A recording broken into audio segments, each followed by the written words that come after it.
Humarap sa kauna-unahang pagkakataon sa isang forum ngayong gabi si dating Chief Justice Renato Corona matapos siyang mahatulang guilty ng impeachment court.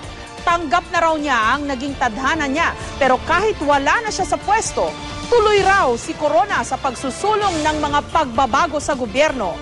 Live mula sa live mula sa Makati, may report si Ruth Cabal. Ruth. Jessica, humarap nga sa publiko sa isang forum dito sa Makati si dating Chief Justice Renato Corona. Giit niya handa raw siyang harapin ang anumang kasong posible pang isampa sa kanya habang sinusulong daw yung kanyang advocacy para sa transparency at accountability. Maliwalas ang mood ni Corona nang makita ang nasa may 200 taga-suporta niyang nagtipon sa isang function room dito sa Makati. Palakpakan at hiyawan ng suporta ang sumalubong kay Corona. Kasama niya ang kanyang misis si Cristina at mga anak na sina Carla at Francis. Private event raw ito, sabi ng organizers, pero pinayagan naman tayong mga taga-media na kumuha ng cellphone video. Unang tanong kay Corona ang mga kumakalat raw na text message na baka ipaaresto na siya bukas kahit hindi naman daw malinaw kung para saang kaso ito. Sabi ni Corona, alam niya raw na simulat sa pool may mga taong gusto siyang makitang makulong. Kung itutuloy raw ito, malinaw raw na persecution ito. Giit niya hindi raw siya guilty sa anuman sa mga alegasyong binabato sa kanya. Handa rin daw siya sa anumang kasong posible pang isampa sa kanya at di raw niya ito aatrasan. Natanong si Corona kung anong reaksyon niya sa mga lumulutang na posibleng kapalit niya bilang Chief Justice, kasama na sina Associate Justice Antonio Carpio at DOJ Secretary Leila De Lima. Narito ang pahayag ni Corona. This may well be the point of all that I, along with my family and the Philippine judiciary, have suffered. This may be the stark destiny that has eluded our individual and collective consciousness amidst the haze of pain brought about by this impeachment trial. Tested by fire, acceptance should be followed by transcendence if one is ever to spin heartache and suffering into good.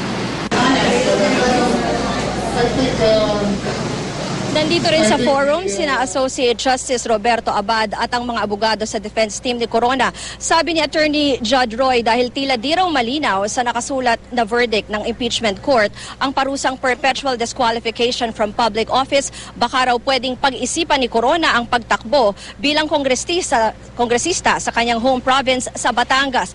Ang sagot ni Corona, hindi daw niya iniisip ang politika at hindi raw siya politiko. Paulit-ulit na sinasabi ni Corona ang plano niya raw ngayon ay isulong ang kanyang bagong role bilang catalyst for change at ang kanyang advokasya para sa transparency at accountability sa gobyerno. Giit niya ang panawagan sa mga opisyal na pumirma ng waiver para mabuksan ang kanilang mga bank accounts ng walang kondisyon, dapat daw with no buts and no ifs.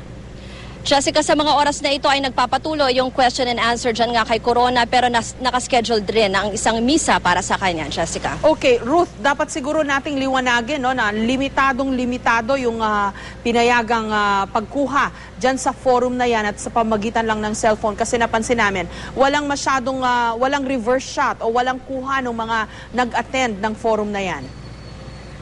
Tama, Jessica, kasi the organizers wanted it to be a private event. At yun din yung sinasabi kanina, sandali nating nakausap si Mrs. Corona, pero nakita na nga nila na may mga taga-media na nakakuha nga ng advice tungkol sa forum na ito. Kaya pinapasok na rin naman tayo at pinayagan na rin tayo na makinig doon sa forum. At kumalat rin kasi yan sa Facebook, kaya medyo marami rin ang nag-cover ng mga taga-media dyan kanina, Jessica. Okay, pwede bang malaman kung ilan ang nag-attend ng forum na yan? Dahil nga, kailan sabihin na lang natin kasi wala nga tayong shots nung mga nag-attend.